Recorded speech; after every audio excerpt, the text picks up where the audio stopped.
വിദേശത്തേക്ക് രാസലഹരി കടത്താൻ ശ്രമിച്ച കേസിൽ 2 പ്രതികൾക്ക് 11 വർഷം കഠിന തടവ്.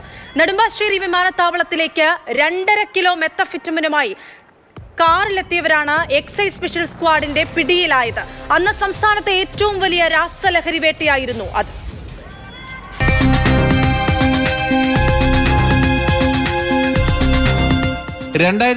ഫെബ്രുവരിയിലാണ് അങ്കമാലിയിൽ നിന്ന് നെടുമ്പാശ്ശേരി റൂട്ടിൽ വന്ന കാർ തടഞ്ഞ് വലിയ ലഹരിവേട്ട നടന്നത്. കേസിൽ പാലക്കാട് മണ്ണാർക്കാട് സ്വദേശികളായ ഫൈസൽ, അബ്ദുൾ സലാം എന്നിവരെയാണ് കോടതി ശിക്ഷിച്ചത്. 11 വർഷം കഠിന തടവിന് പുറമെ 1.25 ലക്ഷം രൂപ പിഴയും അടയ്ക്കണം. കേസിലെ 3-ാം പ്രതിയെ തെളിവുകളുടെ അഭാവത്തിൽ കോടതി വെറുതെ വിട്ടു. MDM എന്ന വ്യാജേനയാണ് പ്രതികൾ വിദേശത്ത് മെത്താഫിറ്റമിൻ വിൽപ്പന നടത്തിയെന്ന് പിന്നീട് എക്സൈസ് അന്വേഷണത്തിൽ കണ്ടെത്തിയിരുന്നു. 13 സാക്ഷികളുണ്ടായിരുന്ന കേസിൽ തെളിവുകൾ കോടതിയിൽ സ്ഥാപിക്കാനായതാണ് പ്രതികൾക്ക് കടുത്ത ശിക്ഷ ഉറപ്പാക്കിയത്.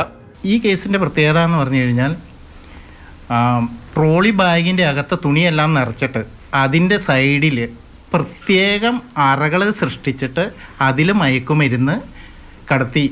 മയക്കുമരുന്ന് കറുത്ത പോളിത്തീൻ കവർ ഉപയോഗിച്ച് ഈ മറ്റേ സ്കാൻ ചെയ്യുമ്പോൾ അതിലൊന്നും പെടാതെ ഇരിക്കാനായിട്ട് കറുത്ത പോളിത്തീൻ കവറിലാണ് മയക്കുമരുന്ന് നിറച്ച് എന്നിട്ട് ട്രോളി ബാഗിൽ വസ്ത്രങ്ങളെല്ലാം നിറച്ചിട്ട് സൈഡിലാണ് ഇങ്ങനെ പ്രത്യേക അറയുണ്ടാക്കിയിട്ട് എന്നിട്ട് വിദേശത്തേക്ക് കടത്താനായിട്ട് ഇവർ ശ്രമിക്കുകയായിരുന്നു. പിന്നെ വേറെ ഒരു പ്രത്യേകത എന്ന് പറഞ്ഞു കഴിഞ്ഞാൽ സാധാരണ NDPS കേസുകളിൽ സ്വതന്ത്ര സാക്ഷികൾ വരുമ്പോൾ ഒന്നെങ്കിൽ അവർ ഭയപ്പെട്ടായിരിക്കും, ഇല്ലെങ്കിൽ എങ്ങനെയാണെന്നൊന്നും അറിയാൻ പറ്റില്ല.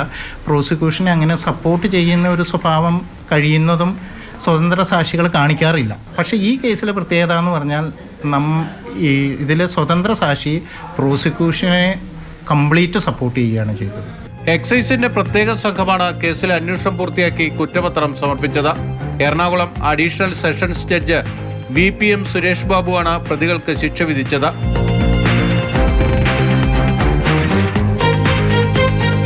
മാതൃഭൂമി ന്യൂസ്, കൊച്ചി.